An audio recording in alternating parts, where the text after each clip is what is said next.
Hello बच्चों। इससे पहले हम लोगों ने कूलाम का नियम पढ़ लिया था। हमने ये कहा कि दो आवेशों के मध्य लगने वाला आकर्षण अथवा प्रतिकर्षण बल आवेशों के गुणनफल के अनुक्रमानुपाती तथा बीच की दूरी के वर्ग के व्युत्क्रमानुपाती होता है। उसके बाद हमने कहा F बराबर 1/4 pi epsilon naught Q1 Q2 अपान R²। इससे पहले हमने ये कहा था कि अगर दो चार्ज हो Q1 और Q2 और इनके बीच की दूरी हो R, तो इनके मध्य लगने वाला आकर्षण अथवा प्रतिकर्षण बल होगा 1/4 pi epsilon naught Q1 Q2 अपान R²। जहां तक हमने चर्चा कर रही थी बेटा, यहां तक आने से पहले एक बार पूरी चीज हम आपको रिवाइज कराते हैं ताकि आप अलग से कहीं जाना ना हो। हमने पढ़ना शुरू किया था विद्युत चुंबकत्व, आपकी फिजिक्स का फर्स्ट चैप्टर। वहां आपने कहा कि भौतिक विज्ञान की वह शाखा जिनमें हम आवेशों का अध्ययन करते हैं विद्युत चुंबकत्व कहलाता है। विद्युत चुंबकत्व का पहला पार्ट था स्थिर वैद्युतिकी। हमने कहा कि जिसमें भौतिक विज्ञान की वह शाखा जिनमें हम खड़े चार्ज या स्थिर आवेश की स्टडी करते हैं क्या कहलाता है, इलेक्ट्रोस्टैटिक कहलाता है। इलेक्ट्रोस्टैटिक में फिर हमने चार्ज पढ़ा, फिर कहा चार्ज पढ़ने के बाद चार्ज का गुण पढ़ा, चार्ज का गुण पढ़ने के बाद हमने कूलाम का नियम पढ़ा। कूलाम के नियम का जो फोर्स हमने पढ़ा था वो बताता क्या है, वो सिर्फ फोर्स के परिमाण के बारे में ही जानकारी देता है। और आपको पता है बल कैसी राशि है, बल एक सदिश राशि है। सदिश राशि आप जानते हो परिमाण भी होता है और दिशा भी होती है। परिमाण तो मान लो सीधे सीधे कूलाम का नियम लगा के हम पता कर लेंगे, लेकिन डायरेक्शन कैसे पता चलेगी। तो ये तमाम चीजें जानने के लिए हमको पढ़ना होगा कूलाम के नियम का वेक्टर फॉर्म।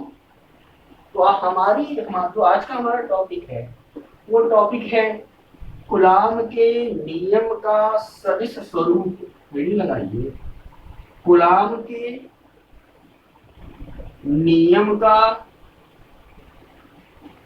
कूलाम के नियम का कूलाम के नियम का सदिश स्वरूप।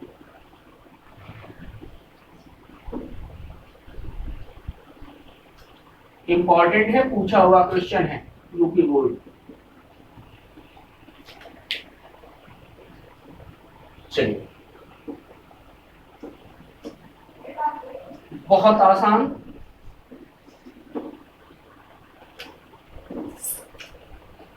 मान लिया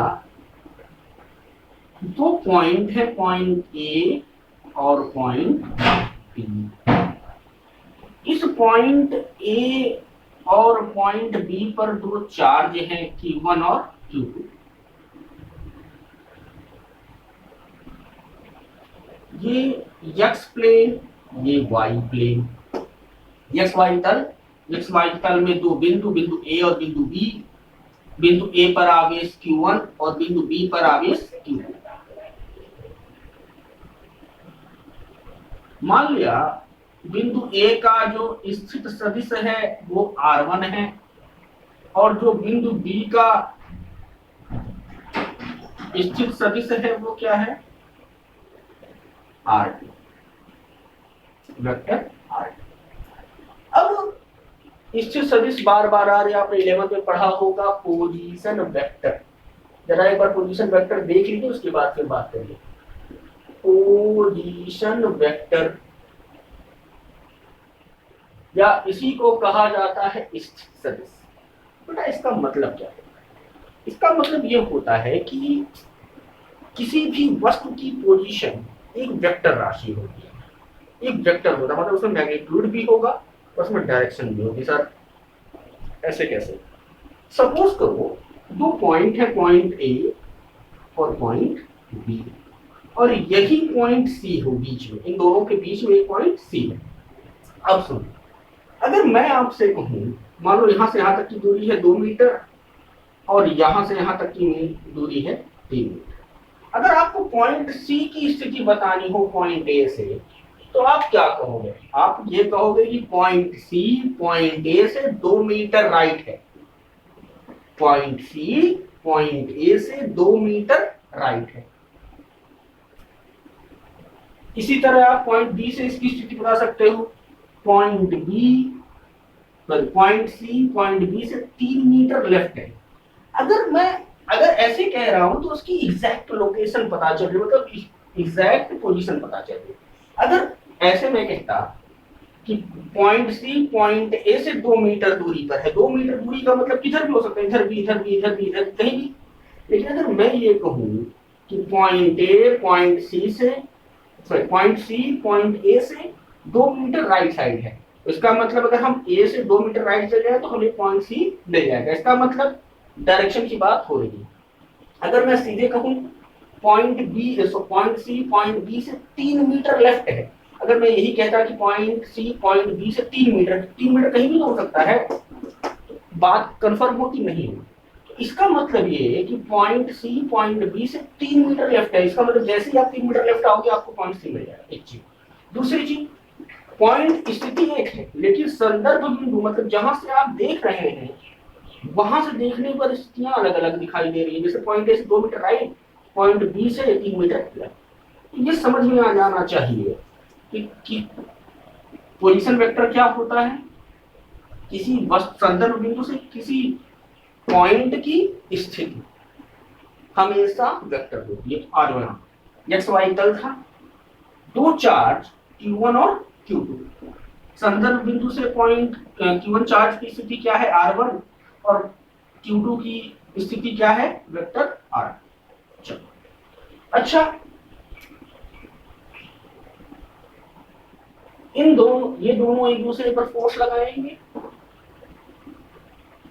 अब समान आवेश एक दूसरे को प्रतिकर्षित करते हैं, आप जानते हैं।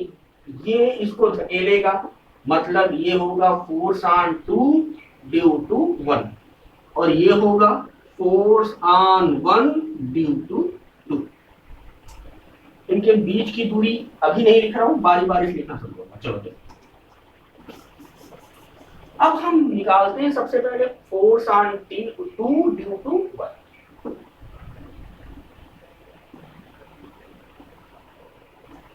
चलो, कूलॉम का नियम क्या कहता है? वेक्टर फॉर्म है, वेक्टर F21 बराबर 1/4 पाई एप्सिलॉन नॉट Q1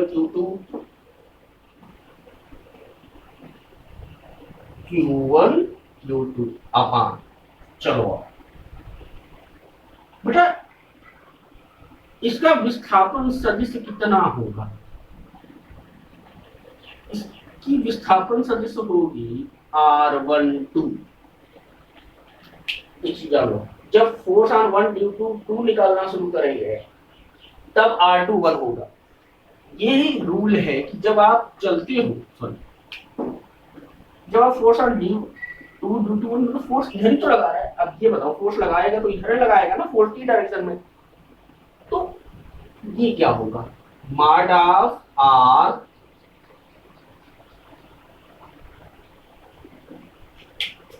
इस दूरी का परिमाण का वर्ग, यही तो पढ़ा है 1/4 pi epsilon naught Q1 Q2 अपान R²। तो किसी भी वेक्टर का मॉड क्या दिखाता है? उसका परिमाण दिखाता है इनटू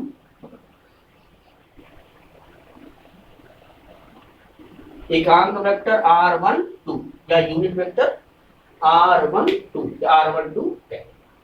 इतना समझ में आ जाना चाहिए। अब देखो, अच्छा आपको ये भी पता होगा कि वेक्टर A बराबर mod A into A cap या एन कैप।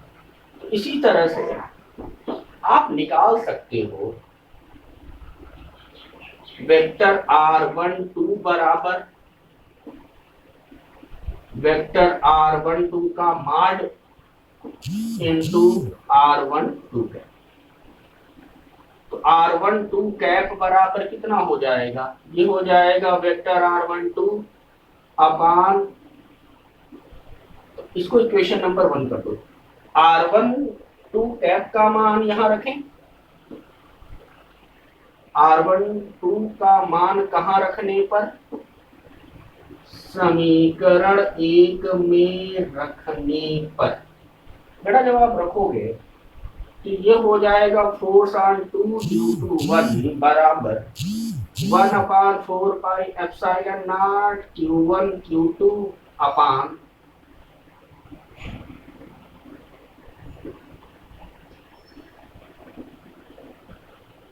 विस्थापन सदिश R12 अपान, अब इसका गुणा होगा, यहाँ 2 घात यहाँ 1 घात, फोर्स R2 ड्यू टू 1 बराबर 1/4 pi epsilon naught Q1 Q2 अपान मॉड R12 का क्यूब इंटू, अब वेक्टर R12 कितना होना चाहिए, वेक्टर R12 होना चाहिए कितना, करिए फिर बताता हूं।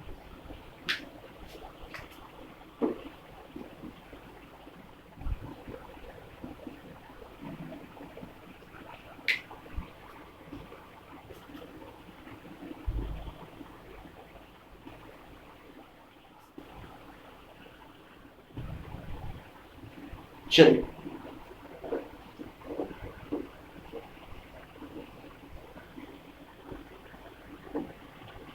इसको इक्वेशन नंबर 2 कर लीजिए। तो बेटा यहां से vector R12 is equal to vector R2 minus vector R1, value रख दो। फोर्स ऑन 2 ड्यू टू 1 बराबर 1/4 पाई, इसलिए एप्सिलॉन नॉट Q1 Q2 अपान वेक्टर R12 का cube into vector R2 minus vector R1, समीकरण नंबर 2। तो अभी तक आपने क्या निकाला, आपने ये निकाला कि दूसरे चार्ज पर पहले आवेश के कारण कितना फोर्स लगा, वो था फोर्स ऑन 2 ड्यू टू 1, जो कहा जाता है द्वितीय आवेश पर प्रथम आवेश के कारण बल हमने निकाला। तो बल निकल के कितना आया, 1/4 pi epsilon naught Q1 Q2 अपान वेक्टर R12 का मॉड का cube into vector R2 minus vector R1। चलिए अब इस पर निकालें, जब आप इस पे निकालोगे, अब हम क्या निकालने वाले हैं, हम निकालने वाले हैं फोर्स ऑन 1 ड्यू टू 2, फिर वही कूलाम के नियमानुसार 1/4 pi epsilon naught Q1 Q2 अपान 2। अब 1 पे 2 के कारण लगा रहे, फोर्स किधर लग रहा है, इधर, तो विस्थापन इधर ही लेना होगा। विस्थापन कितना होगा, विस्थापन होगा, अरे R21 होगा ना, वहां जब दिया तो R12, फोर्स इधर लग रहा था तो विस्थापन उसी दिशा में, अब जब फोर्स इधर लग रहा है तो विस्थापन भी इधर लेंगे, ये हो जाएगा मॉड ऑफ R21 का स्क्वायर इंटू R21 का कैप। चलो force on 1 due to 2 is equal to 1/4 pi epsilon naught Q1 Q2 upon R21 का स्क्वायर इंटू, चलो इसको हम लिख सकते हैं वेक्टर R21 अपान, फिर वही मॉड ऑफ, इसे पहले बता चुका हूं क्या करते हैं, force on 1 due to 2 is equal to 1/4 pi epsilon not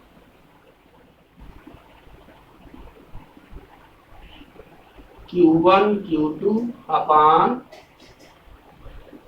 देखो स्क्वायर इंटू 1 पावर मतलब 1, R2 का क्यूब इंटू, फिर वही बात, अब विस्थापन सदिश, सॉरी सदिश निकालें। जब आप निकालने जाओगे विस्थापन सदिश तो ये हो जाएगा 1/4 pi epsilon naught Q1 Q2 का cube into R2 minus R1। ये समीकरण नंबर 3 नोट करेंगे।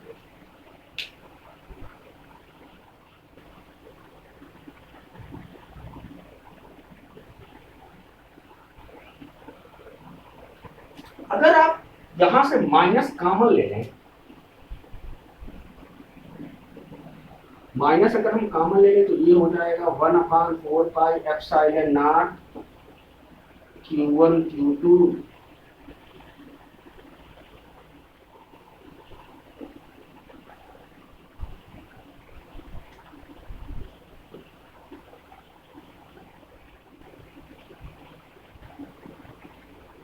माइनस कॉमन लेने पे माइनस हो।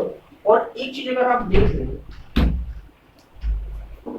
तो यहां से ये R12 के बराबर है, इसलिए हम लिख सकते हैं force on 1 due to 2 is equal to minus of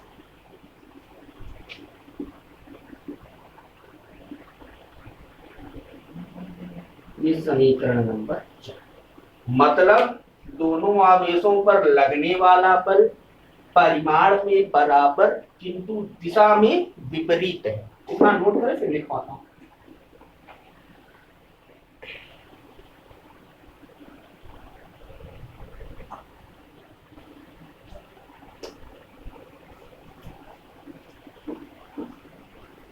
तो यहां से आप ये कह सकते हैं समीकरण 4 से यह स्पष्ट है कि दोनों आवेशों पर लगने वाला बल परिमाण में बराबर किंतु दिशा में एक दूसरे के विपरीत होंगे। तो अगली हेडिंग आप लगाएंगे कूलाम के वेक्टर स्वरूप का निष्कर्ष, वेक्टर स्वरूप का निष्कर्ष, रिजल्ट। जो पहला रिजल्ट निकल के आएगा वो ये कि स्थिर वैद्युत बल, देखो परिमाण में बराबर है और दिशा में विपरीत। तो ये तो कहीं देखा देखा सा लग रहा है, न्यूटन का तीसरा नियम। जब आप किसी वस्तु पर बल लगाते हैं तो वस्तु भी आप पर उतना ही बल लगाती है किंतु विपरीत दिशा में। तो इसी बल को हम क्या, इन्हीं बल के युग्मों को हम क्या कहते हैं, क्रिया प्रतिक्रिया बल युग्म। तो स्थिर वैद्युत बल क्या होते हैं, क्रिया प्रतिक्रिया बल युग्म होते हैं, क्रिया प्रतिक्रिया बल युग्म होते हैं। ये पहला निष्कर्ष है। दूसरा निष्कर्ष क्या, दोनों आवेश एक दूसरे पर कुछ इस तरह से बल लगाते हैं या दो जो बल स्थिर वैद्युत बल लगता है दोनों आवेशों को जोड़ने वाली रेखा, जैसे ये आवेश Q1 है, ये Q2, ये लाइन है। तो ऐसा नहीं होगा कभी कि ये इधर जाएगा तो ये इधर जाएगा। हमेशा जब भी बल लगेगा दोनों आवेशों को जोड़ने वाली रेखा के अनुदिश बल लगा करता है।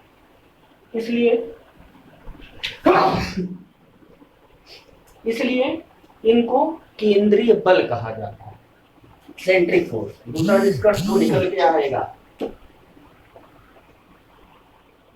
स्थिर वैद्युत बल सदैव आवेशों के या आवेशों को जोड़ने वाली